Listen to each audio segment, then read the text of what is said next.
dictator Saddam Hussein.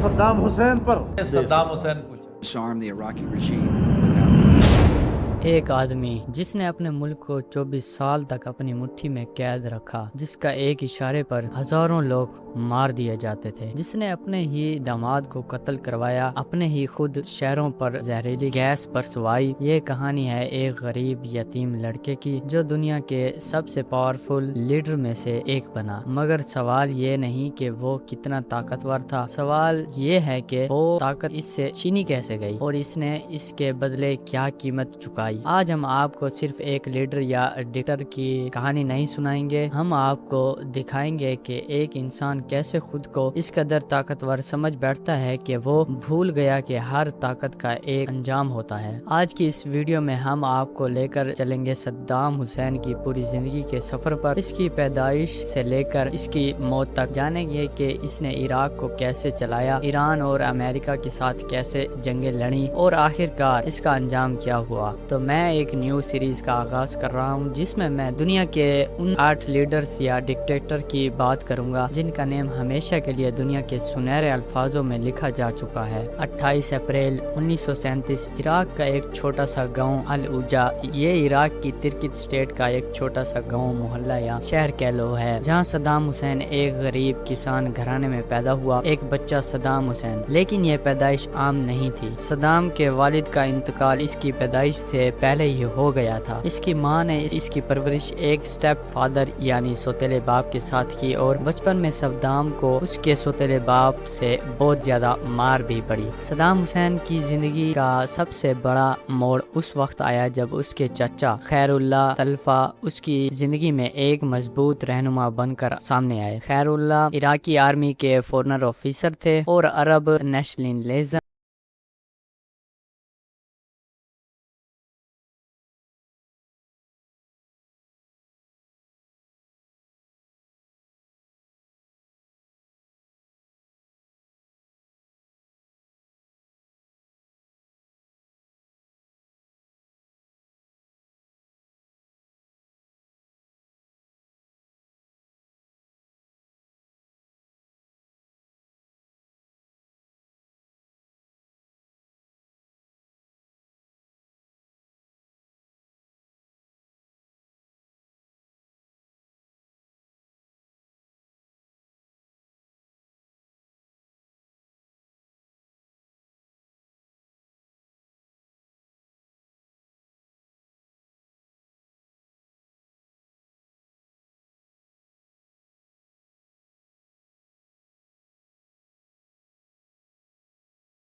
اور وہیں تب تک آ گیا سال 1967 اور بیتھ پارٹی کے کچھ لوگ جیل کے اندر سے رہا ہوئے اور انہوں نے بچے کھوٹے لوگوں کو ملا کر 1968 میں بیتھ پارٹی نے پھر سے بغاوت کی اور اقتدار پر قبضہ کر لیا۔ اس بار صدام حسین اس کامیابی کے مرکز میں تھا۔ صدام نائب صدر اور انقلابی کامرس کونسلر کے ڈپٹی چیئرمین بن گیا تھا اور وہیں اصلی طاقت اس کے ہاتھ میں آ گئی تھی۔ وہ عراق کا حقیقی حکمران بن چکا تھا۔ 16 جولائی 1979 1979 کو صدام حسین نے رسمی طور پر عراق کی حکومت کی کومنٹس اپنے ہاتھ میں لی اور ملک کے نئے پریزیڈنٹ بن گیا۔ اس وقت اس کی عمر صرف 40 سال تھی، لیکن اصل بات یہ تھی کہ وہ اس سے کئی سال پہلے ہی پردے کے پیچھے عراق کی سیاست اور حکومت کے اہم فیصلوں پر گہرا اثر رکھ چکا تھا۔ پریزیڈنٹ بنتے ہی صدام نے پورے نظام پر اپنی پکڑ مضبوط کرنی شروع کر دی۔ آرمی، انٹیلیجنس ایجنسیز اور بیتھ پارٹی کے ہر عام ادارے کو اپنے قابو میں لے لیا۔ جو لوگ اس کے وفادار تھے انہیں بڑے عہدے دیے گئے، جبکہ مخالفت کرنے والوں کے لیے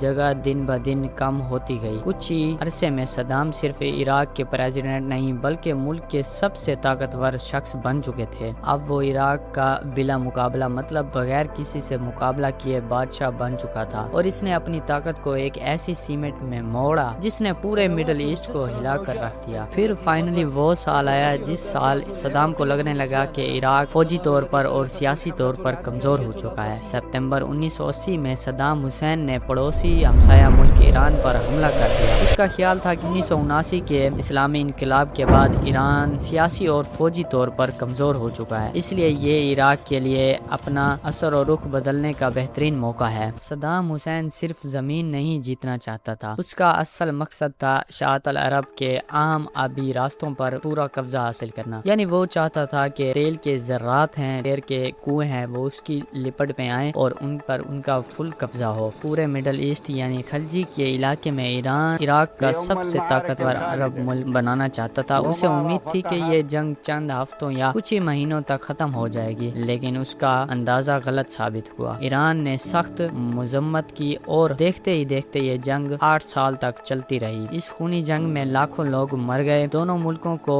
اربوں ڈالر کا نقصان ہوا اور پورے مشرقی ویسٹ کا علاقہ گہری نقصان کا شکار ہو گیا تھا۔ لیکن یہ جنگ 8 سال تک چلی، لاکھوں لوگ مر گئے۔ صدام نے ایک ایسی جنگ شروع کی جس کا کوئی فائدہ نہیں تھا اور اپنے ہی لوگوں کے خلاف ویپن استعمال کی۔ پھر سال آیا 1988۔ 1988 میں ایران عراق جنگ کے آخری دنوں میں دنیا نے ایک ایسا منظر دیکھا جس نے تاریخ کا رخ ہمیشہ کے لیے بدل دیا۔ عراق کے کردیسی شہر پر زہریلی گیس نے حملہ کر دیا۔ چند ہی لمحوں میں سینکڑوں لاشوں سے بھر گیا۔ بچے، عورتیں اور بزرگ، ہزاروں بے گناہ لوگ سانس نہ لینے کی وجہ سے تڑپ کر مر گئے۔ مختلف اندازوں کے مطابق اس حملے میں ہزاروں سے زیادہ افراد ہلاک ہوئے اور ہزاروں مزید زخمی یہ عمر بھر کے لیے متاثر ہو گئے۔ یہ واقعہ آج بھی تاریخ کے سب سے دردناک اور سیاہ بہوں میں شمار کیا جاتا ہے اور صدام حسین کے دور کی سب سے زیادہ تنقید شدہ کارروائیوں میں سے ایک مانا جاتا ہے۔ ایران کے ساتھ جنگ ختم ہوئی تو صدام نے ایک اور اقدام کیا، کویت پر حملہ۔ اس نے کویت کو عراق کے 19واں صوبہ قرار دیا۔ یہ ایک ایسا اقدام تھا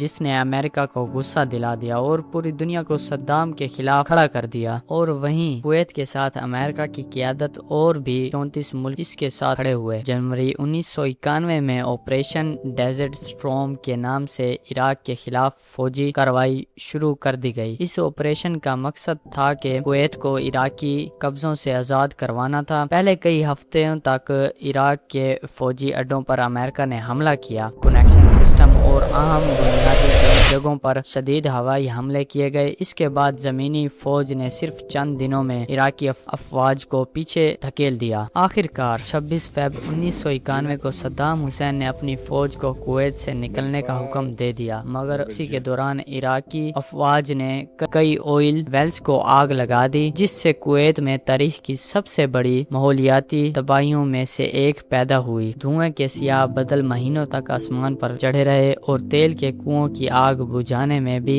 کافی عرصہ لگ گیا۔ 28 فروری 1991 کو جنگ بندی کا اعلان ہوا اور کویت کو آزاد کر لیا گیا۔ اس جنگ میں عراق کو فوجی اور معاشی دونوں لحاظ سے بڑا نقصان اٹھانا پڑا۔ ہزاروں فوجی مر گئے، فوجی اسلحہ تباہ ہو گیا اور ملک کی بنیادی سہولیات بھی سخت متاثر ہوئی۔ لیکن یہ سب سے حیران کن بات یہ تھی کہ اتنی بڑی شکست کے باوجود صدام حسین کو حکومت سے نہیں ہٹایا گیا۔ امریکہ اور اس کے حمایتی 34 ملکوں کا اعلان شدہ مقصد کویت کو آزاد کروانا تھا، نہ کہ بغداد پر قبضہ یا حکومت تبدیل کروانا تھا۔ اس لیے ان کی فوج بغداد تک نہیں گئی اور صدام اپنی کرسی پر برقرار رہا۔ جنگ کے بعد عراق کے اندر شیعہ اور کردیش علاقوں میں حکومت کے خلاف بغاوت شروع ہوئی۔ بہت سے لوگوں کو امید تھی کہ صدام کی حکومت گر جائے گی، لیکن عراق فوجیوں نے اس بغاوت کو سختی سے دبا دیا۔ اس کے بعد عراق پر سخت پابندیاں لگا دی گئی، جس کی وجہ سے ملک کی معیشت بہت بری طرح متاثر ہوئی اور عام عوام کو سالوں تک مشکل حالات کا سامنا کرنا پڑا۔ یہیں سے صدام حسین اور امریکہ کے درمیان دشمنی کا ایک نیا دور شروع ہوا۔ یہ تناؤ اگلے 12 سال تک بڑھتا رہا اور آخرکار اس کی بنیاد پر 2003 میں امریکہ نے دوبارہ عراق پر حملہ کر دیا۔ اگلے 12 سال صدام نے امریکہ کی پابندیوں کے باوجود اپنی گرفت مضبوط رکھی۔ اس نے اپنے خلاف بغاوت کرنے والوں کو کچل دیا۔ اس کے بغاوت میں اس کا اپنا داماد بھی شامل تھا، تو اس نے اپنے ہی داماد کو قتل کر دیا اور اپنے بیٹوں کو اقتدار کا وارث بنا دیا۔ حملوں کے بعد امریکہ کا نقطہ نظر بدل گیا تھا۔ امریکہ کے لیے صدام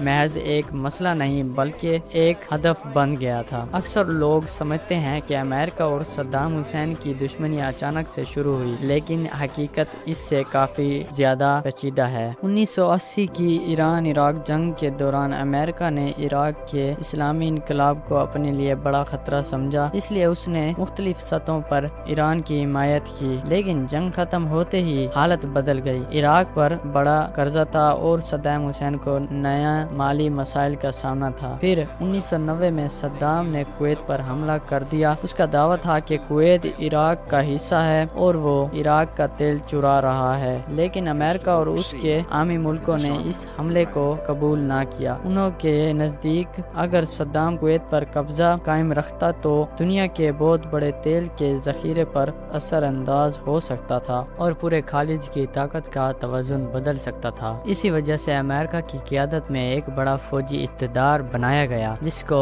گلف وار کا نام دیا گیا، جس نے 1991 میں گلف وار میں عراق کو کویت سے نکالا۔ اس کے بعد صدام پر سخت پابندیاں لگا دی گئی اور امریکہ کے ساتھ اس کی دشمنی اور زیادہ گہری ہوتی چلی گئی۔ 2003 میں امریکہ نے صدام پر یہ الزام لگایا کہ صدام کے پاس ویپن آف ماس ڈسٹریشن یعنی تباہی پھیلانے والے ہتھیار موجود ہیں اور وہ دنیا کے لیے خطرناک بن سکتے ہیں۔ اس لیے اسی بنیاد پر 2003 میں امریکہ نے عراق پر حملہ کر دیا۔ 3 ہفتوں کے اندر صدام کا 24 سال کا اقتدار ختم ہو گیا۔ وہ بھاگ گیا، لیکن کہاں؟ 8 ماہ تک صدام ایک چھوٹے سے فارم پر چھپا رہا، ایک عام کسان اللہ نقیب کے گھر۔ اسے کسان نے اپنی جگہ کی پرواہ کیے بغیر اس کے صدام پر $25 ملین کا انعام بھی رکھا۔ اس کے باوجود بھی صدام کو پناہ دی، یہاں تک کہ $25 ملین کا انعام بھی اسے نہیں ہلا سکا۔ 13 دسمبر 2003 امریکہ کی فوج کو آخر وہ لمحہ مل گیا جس کا وہ کئی مہینوں سے انتظار کر رہے تھے۔ بغداد سے تقریباً 15 کلومیٹر دور دوار کے علاقے میں ایک فارم ہاؤس کے قریب زمین کے نیچے بھی ایک چھوٹی سی انڈر گراؤنڈ ہائیڈ پلیس جسے عام طور پر سپنڈر ہول کہا جاتا ہے، وہاں صدام حسین چھپا ہوا ملا۔ آپریشن کے دوران صدام نے زیادہ مذمت نہیں کی اور اسے زندہ گرفتار کر لیا گیا۔ گرفتاری کے وقت اس کی داڑھی کافی بڑی ہو چکی تھی اور وہ کئی مہینوں کی فراری کی وجہ سے کمزور نظر آ رہا تھا۔ امریکن فوج نے اسے آپریشن ریڈ ڈاون کا نام دیا تھا۔ صدام کی گرفتاری کے بعد اس کی میڈیکل رپورٹ کی گئی اور DNA ٹیسٹ ذرائع سے اس کی شناخت کی تصدیق ہوئی۔ صدام کی گرفتاری کی خبر نے